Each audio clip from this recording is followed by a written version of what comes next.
রাজধানীর আদাবর এলাকায় ৩ বছর বয়সী এক শিশু রহস্যজনকভাবে নিখোঁজ হয়েছে।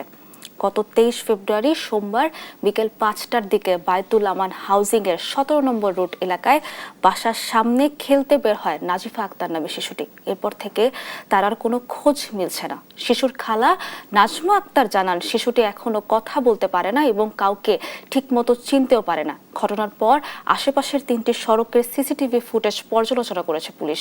মঙ্গলবার পাশের একটি খালে বাংলাদেশ ফায়ার সার্ভিসের ডুবুরি দল প্রায় ২ ঘন্টা তল্লাশি চালালেও কোনো সন্ধান মেলেনি। এ ঘটনায় আদাবর থানায় একটি সাধারণ ডায়েরি করে শিশু নাজিফার পরিবার।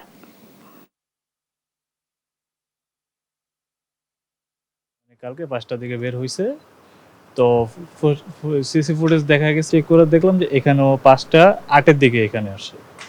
তো এখানে আসে, তো যাওয়ার পরে আমরা পুরাটা সিসিটিভি দেখলাম ঘন্টাখানিক, তাও তো দেখলাম যে ওখানে যে গেছে তারপরে আর ব্যাক করে নাই। ওই জায়গায় একটা মোচড় আছে, ওখান থেকে ঘুরছে, আর দেখা যায়নি। আমরা যেটি করছি পুলিশ আসছে, তদন্ত পুলিশ আসছে, আইসা তারা ফুটেজ নিছে।